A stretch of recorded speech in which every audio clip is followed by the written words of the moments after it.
Hola amigos, ¿qué tal? Stuart here from Spain Speaks, coming today to you from Lugo. Lugo is a province in Galicia, and here we are in one of the most rural areas that I have seen in Spain, a place called Los Ancares. We're going to have a look at this fantastic little town here called Navia de Suarna. We'll turn the camera around so you can have a look behind me at what we've got.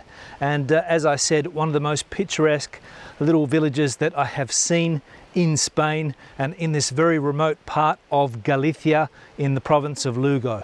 Now let's go and have a look at the town. Now this is one of the emblematic sites of this little town here. They call it a Roman bridge, but apparently it doesn't have any Roman origin. Don't actually know how old the bridge is, but by having a look at it, it looks pretty old to me. Now you can get an idea of just how beautiful this town is. I mean, look at these houses that we've got over here. I'll just turn the camera around so you can see those. We've also got the river running below the river, which is a fantastic aspect of this little town. A lot of people go swimming in the hot summer months, although this is a part of Spain where it never gets really hot. In fact, for the time that we've been here, it hasn't been above 22 or 23 degrees. Very mild, and that's also a great characteristic of this particular region. Now I'm going to turn the camera around so you can get a point of view of this place, and we'll go and have a look at the castle, or the castello as they call it here. As we can see, we've got these very narrow streets, lots of flowers this time of year, beautifully built houses.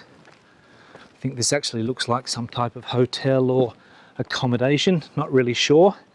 And an interesting factor here is the slate that we have as a road. Now I'm just going to show you the castle, and apparently it's private.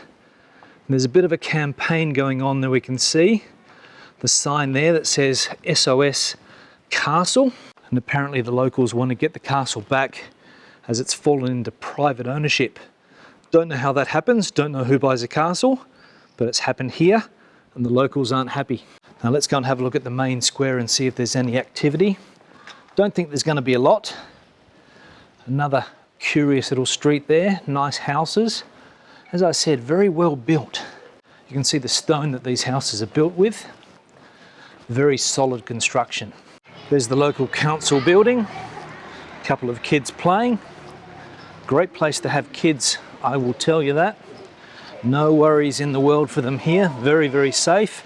And we've even got a telephone box. Haven't seen one of those for years in Madrid, but there you go, if you want to make a call. But one thing I have noticed is that there is a very good mobile connection here, 4G connection. So that is quite good for rural Spain, and especially this area, because it's very isolated. Now we're coming up here to the river again, and we've got some fantastic views. There's a little bar around the corner here offering great Galician food. Galician food is one of the best in Spain, in my opinion, no doubt about it. And there's that bridge in the background again. And we'll have a look here at the river. I'll just turn the camera around. And also a thing that I've noticed in the last couple of days here is that people are extremely friendly. I don't think I've seen a region here in Spain in a long while where people are as friendly as they are here in Lugo. Maybe it's just this particular area. I'm going to go to Lugo City tomorrow, so I'll let you know about that. But in this particular part of the world, very friendly people. Now apparently in this river there's also lots of fish, trout, a couple of other types of fish. There's a guy over there fishing. Maybe we can go and ask him what type of fish there are in this area. Disculpe, ¿aquí qué se pesca? Trucha. ¿Algo más? Bogas, pero no se come. Pero hay mucha trucha fácil de pescar. Sí, cada día sí, siempre llevas alguna. ¿Y se come bien? Sí, está muy bien. Muy bien, gracias. So there we go, trout in these waters, and apparently they are plentiful. Now I'm just going to interrupt the video so I can tell you about Skillshare, the sponsors of today's video. Skillshare is an online community for creatives and offers thousands of inspiring and engaging classes. For me, one of the best things about Skillshare is that it doesn't matter if you are a beginner or a master, you'll be able to find a class on Skillshare to suit your skill level. And you'll also be able to fit the classes around your schedule. Most classes are under 60 minutes, so they're perfect for even the busiest people. And if you've seen some of my videos in the past, you know I always recommend preparing yourself as much as possible before you come to live in a country like Spain or Portugal, or any other country for that matter. And Skillshare can definitely help you do that. For example, I'm always trying to learn something new and broaden my skills, and Skillshare helps me do just that. I'm really interested on the topic of sustainable living at the moment, and I found this course on Skillshare which is helping me learn about the topic. Travel photography is also one of my hobbies, and I recently completed a course on that and picked up a few new skills which I'm really looking forward to put into practice. Skillshare is really affordable, and a yearly subscription costs less than $10 a month. And for the first 1,000 of my subscribers that click the link below, you'll get a free 2-month subscription so you can check out Skillshare for yourself. I really recommend Skillshare, so make sure you click the link below. Now, back to the video. Now, I'm in this part of the world to see a friend of mine, Pascal, a guy from Holland who got in contact with me through the channel. And he said, why don't you come up and check out this area? That's what we've done. We're here now. We're staying in a fantastic hotel, which I'll show you tomorrow. And I'm really impressed by this area. I'm going to have a chat with Pascal in a moment, and we'll see if he's up for an interview. So there's your man in the water, and he's serious about catching a trout. And even the surroundings here, you're completely surrounded by bush, forest. You can see up there just how green it is. This is a place where it does rain a lot, but this time of the year mainly rains in the morning, and you do get a lot of clear skies during the day. So this is the best time to visit. If you like snow, come here in the winter. Check out this garden this bloke's got here. Don't know what he's growing, but lots of produce. Check this out. And we've even got wall murals. Grandmother offering some cookies to a bear. I'm blown away by the quality of the houses here. I mean, check this one out. The restoration works must cost a fortune, but very, very well done. Okay, so I'll wrap this little town up. Fantastic. If you're ever in this area, you've got to visit this place. Tomorrow, a new adventure. See you then. All right, good. Pascal, how are you? I'm very good, thank you. Tell us a little bit about yourself. I'm 43 years old, or 42, 43, can't remember. Dutch, just moved to the Ancares area that you visited last year, September, so almost a year ago. I work from home, I have a remote job, work for a Canadian company, and I am planning to build what you could call it a small holding here. All right, good. So we'll just fill people in on the Ancares region. You're in the Lugo province. Mm-hmm. That's right. Yeah. And it's a pretty remote place, right? It's very remote. It's probably one of the most remote places in Spain. It's we're on the border with Asturias. I could almost reach out and touch the border with Asturias here, and also with Castile and Leon. Okay. The mountain range has been secluded for centuries, and hasn't really opened up till the 80s. So people are still leading a very sufficient lifestyle here, or self-sufficient lifestyle here. So everybody has cows, a bunch of chickens, and at least 2 pigs. And that's the standard here. And that's going to be one of your plans in the future? Yeah, exactly. Yeah, copy that, but a little bit more modern. Yeah. All right, great. And how did you find the area? What was it that brought you to the area in the first place? You were looking for a place in Galicia. Was it that area specifically? I had no clue this place existed.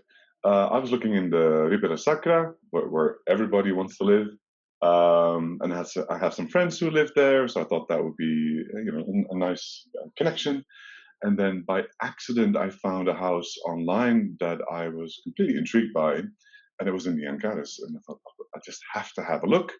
The pictures were terrible, but I wanted to see it. And when I came here, I was sold in 5 minutes. I thought it was amazing. So if you like nature, this Galicia is exceptional, by any standard. The Ancares is probably the wildest area of Galicia when it comes to nature. So it's a perfect combination between the rough mountains of Asturias and the soft green hills of Western Galicia. It's perfectly in the middle, and it's quite special. Now we visited your place a couple of weeks ago. What's the? It's isolated, I would say. Yeah. How far away are you from shopping areas, and how far are you away from the nearest major city? Let's say, which would probably be Lugo, I would say. Yeah. What are you, about hour? Yeah, supermarket and things like that is about 30 minutes drive. In summer, right? If it winter, it's a completely different story because of all the snow. Yeah. Uh, Big city shopping is either Lugo or Ponferrada, which both are about an hour away. And tell us a little bit about your life before. You weren't living in a rural area before. I No. remember you saying. So this is a complete change. Yeah, exactly. Something that I've been looking for at least 15 years. I lived in Holland before, very urban, very urbanized. Holland is the size of Galicia, a little bit smaller, and it has almost 90 million people, if I'm not mistaken, uh, which means that there's always traffic jams, even at night. It's like Greater London, but then even more condensed. Yeah. So you're never alone. You're really, really never alone. Even in nature areas, you can't go for a minute before seeing somebody else. So I was very much looking for not so much an escape for that, but something else, something different. And for years and years, I've always wanted to do something with farming and growing my own food and having a bunch of animals and all of that kind of combined here in this area in Galicia. And I came here first time 12 years ago by accident and was completely amazed. I had no idea this existed. I didn't know what Galicia looked like. And ever since I came here for the first time, it's been, well, I know it sounds a bit QWERTY, but it's been in my heart. And I've been looking for places ever since. Okay, so it's been a long process. Oh, yeah. And the day, 2 years ago, the day I decided, okay, so this year it's going to be it, right? I'm going to do it this year or I'm going to forget about the whole project. That was the same, basically the same month that I found this place. I Okay. signed the papers. I was determined to come here, whether I had a job or income, yes or no, I didn't care. I signed the papers for this house. The day after, I got a remote job offer. So it all worked out beautifully. Yeah. So what was the house process? Tell us about that. Was it an easy process to get all of the paperwork done, to get the deeds, to all of that type of stuff? Well, for me, it was really quite easy because I had a lot of help from somebody local who has experience in real estate agency work. And she helped me a lot, especially also with the translation because my Spanish is abominable. And also, the sellers of this place had done quite a bit of homework before selling it. So they had all the documents in place, Oh, okay. which is exceptional here. The whole family was in agreement that this house and this land was going to be sold, which is also exceptional. So from start to finish, it took me about a month.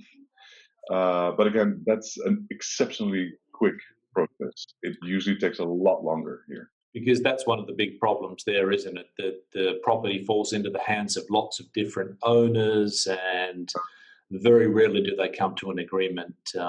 Brothers and sisters, cousins, or whatever. Yeah, exactly. Sometimes houses are owned by 12 different people, right? Brothers, sisters, cousins, and you name it. One lives in the area, can't wait to get rid of the house, and the other lives in Argentina and has completely no connection. And getting all those people on one page can be quite challenging. And the area in itself, it's mainly an elderly population, or are there other people like yourself that are starting up projects, farming projects? Mm-hmm. Exactly. It's the concello that I live in is Cervantes, which has a surface area of 277 square kilometers, which is pretty big. And we have less than 1,700 people living here. The number of young people, and then I count myself as a young person, you can count them on one hand, pretty much, in this area. So the population is really elderly at the moment. We're talking, late 70s, early 80s, which is a bit of a problem. The local celebrity, Oliver, who recently released, actually it's 2 years ago now, released a film about the area, Arde. He's doing a project here. So what do you think happens to an area like that, where if there's no regeneration, let's say, with youth, Pascal? What happens? Well, quite a lot of different things, actually. At the moment we have one school for that entire Concello. So for that entire 177 square kilometers, which is not a lot, If you have the bad luck to live on the other side of Cervantes, but you have kids that need to go to school, it takes you an hour to get to school one way, right? That's not fun. And those kinds of services will disappear if there's going to be less and less people. And we're talking, the next 10 years that this population will be decimated, even compared to what it is now.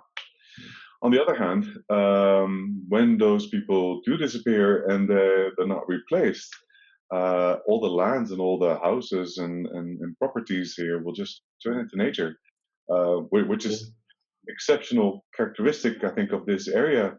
Any land that, let's say, is a field today, if you leave it uncared for or uncultivated for 2 years, it will turn back into forest, into lakes.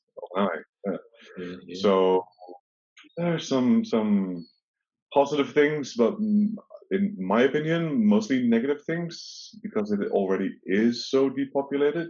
It would be good to have a little bit more of a human mark here, and preferably a little bit modern human mark. So I'm not talking themselves, but small little projects that can where people can come and enjoy the rough nature here. All right, good, Pascal. We'll wrap up. Great speaking to you, and I hope you continue with your adventure, and it turns out to be what you hope it to be. Thanks very much, Stuart. Cheers. All right, great. Good speaking to you.